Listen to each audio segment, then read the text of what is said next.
Hello everyone, and welcome to part 8 now of our C++ tutorials.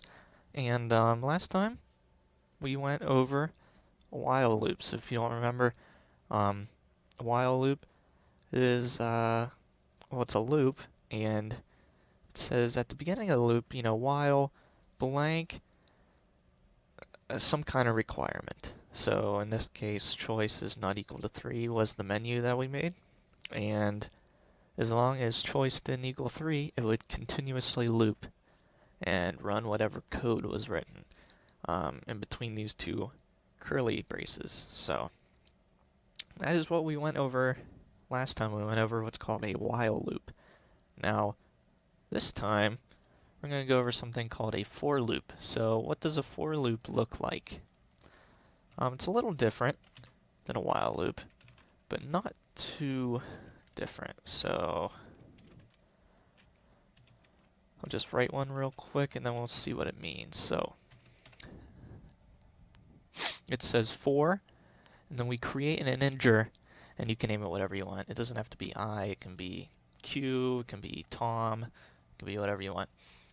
But what this is saying is for integer I, which equals 0, as long as I is less than 5, continue to do this. And then each time you get to the end of the loop, increment by 1. So remember in the while loop where we had, while, and then we had the variable a plus plus at the very end?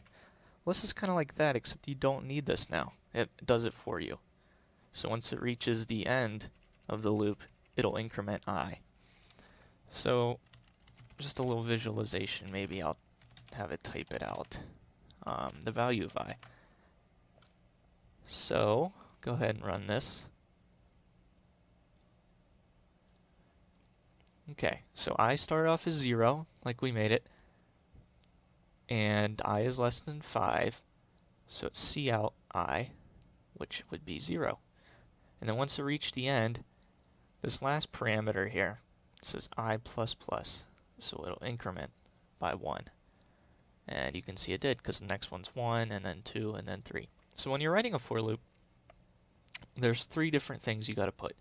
One is the integer, and then a semicolon. So if I put int Joe is equal to 6, semicolon, that's one little statement. The next is the requirement, so Joe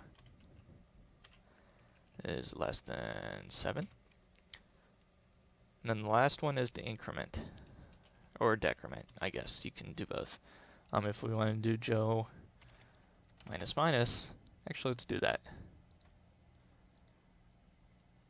So Joe, as long as Joe is greater than 5.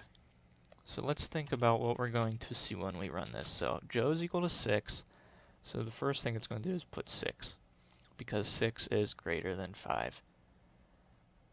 And then when it reaches the end, it's going to go Joe minus 1, because it's the same as Joe minus minus. So then Joe will equal 5. Then when it looks at this again, it'll say, oh wait, 5 is not greater than 5, and it'll end. So then it'll say, that's the end. Okay, I hope this is clear enough. You just gotta get used to the order of things up here. Once you get that down, pretty simple. Let's go ahead and run this. Whoops. And it did exactly what we expected. It printed out 6. Then it subtracted 1 once it reached the end. It said, oh, and then it checked it again. It said, oh, 5 is not greater than 5. Therefore, we're done with this loop. So you can have multiple for loops. And what's cool is you can reuse the same variable. So if I want to put Joe is equal to 0, it won't get that confused with this Joe, because once you reach the end of the loop, that Joe is done for. When you forget about that Joe, we don't care about him. It's kind of sad, but Joe is no longer with us. But this Joe, we got the new and improved Joe, Joe 2.0, if you will, and Joe as long as Joe is less than 1, Joe plus plus. So I'll do this to show you that we can use the same variable, and this Joe will just be forgotten. So we'll see out this Joe.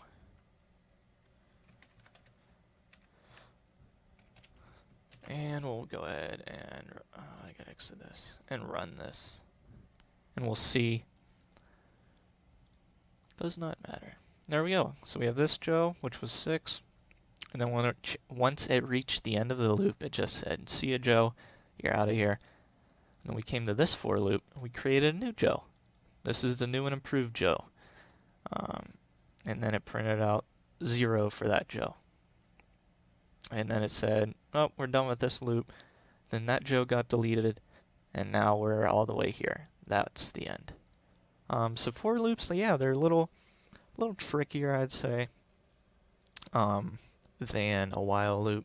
Because a while loop, it just continues to run with that one parameter, what was in that parentheses, that one thing.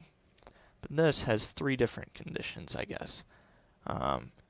It has the variable, it has the condition, and then it has the increment or decrement.